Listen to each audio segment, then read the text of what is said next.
పశ్చిమ బెంగాల్ రాజకీయాలు ఈరోజు బీజేపీ గెలుపుతో పూర్తిగా మారిపోయాయి. బీజేపీ గెలవడం, టీఎంసీ ఓడిపోవడం కాదు.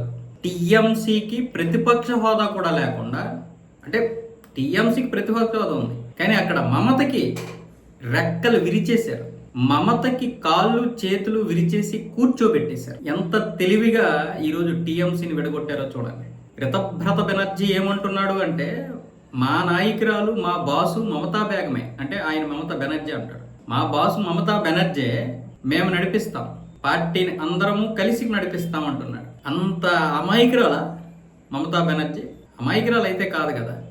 కాకపోతే రితభ్రత బెనర్జీ మాత్రం చాలా తెలివైనటువంటి వాడు. బీజేపీ ఆడినటువంటి పావులో ఈరోజు టీఎంసీ ఎలా అయిపోయింది?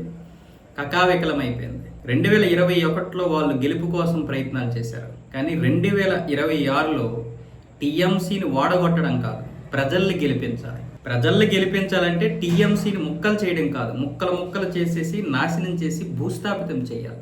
ఈ పార్టీని భూస్థాపితం చేయకపోతే మళ్ళీ రేపు ప్రతిపక్షంలో కూర్చొని ఇష్టం వచ్చినట్లుగా మాట్లాడతారు, వీళ్ళ పనులకి ఆటంకం కలిగిస్తారు. లేదు, 5 సంవత్సరాలు అయిపోయిన తర్వాత మళ్ళీ ఈ పాము పుంజుకుంటుంది. మళ్ళీ రాక్షస పాలన కావాలని కోరుకుంటే అవతల వాళ్ళు, ఈ 5 సంవత్సరాలు బీజేపీ పరిపాలించినంత మాత్రాన బెంగాల్ బ్రతుకులు ఏం మారిపోవు. బెంగాలీ బ్రతుకులు మారాలంటే కనీసం 15 నుంచి 20 సంవత్సరాలు 30 సంవత్సరాలు బీజేపీ అక్కడ ఉండాలి. టీఎంసీ కానీ కాంగ్రెస్ కానీ ఇతర ఏ పార్టీలు కూడా అక్కడ మళ్ళీ పుంజుకోవడానికి లేకుండా ఉండాలి. ప్రతిపక్షం ఉండాలి ప్రశ్నించడానికి. లేదు, లేకపోయినా పర్వాలేదు. ఎందుకంటే ఈ 15 సంవత్సరాలు పశ్చిమ బెంగాల్లో మమతా బేగం చేసినటువంటి అరాచకం మాత్రమే కాదు, అంతకుముందు వామపక్షాలు గత 60 సంవత్సరాలు 40 సంవత్సరాలు కాంగ్రెస్ వామపక్షాలు కలిపి 6 దశాబ్దాలుగా పరిపాలించి పూర్తిగా నాశనం చేసేసాయిగా పశ్చిమ బెంగాల్ని, బంగ్లాదేశ్లో కలిపేసాయిగా. వీళ్ళ విధానాల వల్ల కదా ఈరోజు పశ్చిమ బెంగాల్ బంగ్లాదేశ్ కలిసిపోయాయి. బోర్డర్ మొత్తం వాళ్ళ చేతికి ఇచ్చేశారు. అన్నీ వాళ్ళు ఇష్టం వచ్చినట్లుగా చేశారు. 1971లో యుద్ధం గెలిచి వాళ్ళకి స్వతంత్రం తెచ్చిన తర్వాత కూడా వాళ్ళని మన మీద ఎక్కించుకున్నాం. ఈ రోజుకి ఆ ఎక్కించుకోవడం అనేది కాంగ్రెస్ పేరున్న ప్రతి ఒక్కరు ఎక్కించుకుంటున్నారు. టీఎంసీ అయితే తృణమూల్ కాంగ్రెస్ అంటే అక్కడి నుండే వచ్చాయి కదా ఇవన్నీ. అక్కడి నుండే వేర్లు శాఖలుగా వచ్చాయి. వీళ్ళందరూ ఇప్పటికే వాళ్ళకి అన్ని రాష్ట్రాల్లో కూడా సపోర్ట్గా ఉన్నారు. రోహింగ్యాలకి వాళ్ళ భావజాలం అంతా జాతీయ భావజాలం లేకపోతే ఏ పార్టీ మనుగడ సాగించలేదు. ఈరోజు ప్రజలు చైతన్యవంతులు అవుతున్నారు. జాతీయ భావజాలం అనేది ఇంపార్టెంటు.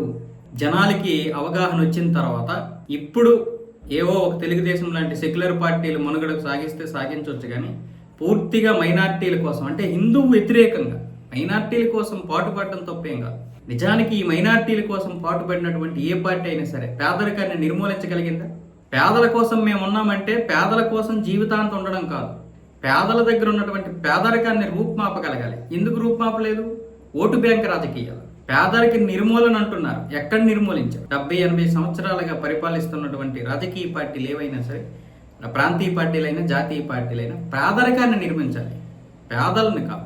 ఆ పేదరికం పేరుతో రాజకీయాలు చేశారు గత 70 సంవత్సరాలుగా. మరి ఈ రోజు ఏం జరుగుతుందో, మరో 20 సంవత్సరాల్లో మీకు ఇంకా మంచి ఫలితాలు కనిపిస్తాయి. ఎవడు అనాలిసిస్ అయినా ఏ విధంగా ఉంటాయి. బీజేపీ ప్రభుత్వం వచ్చాక తప్పులు జరగలేదని నేను చెప్పను, కానీ కాంగ్రెస్ కంటే బెటర్గా ఉందని మాత్రం నేను చెప్తాను. చాలా బెటర్గా ఉందని నేను చెప్పగలను.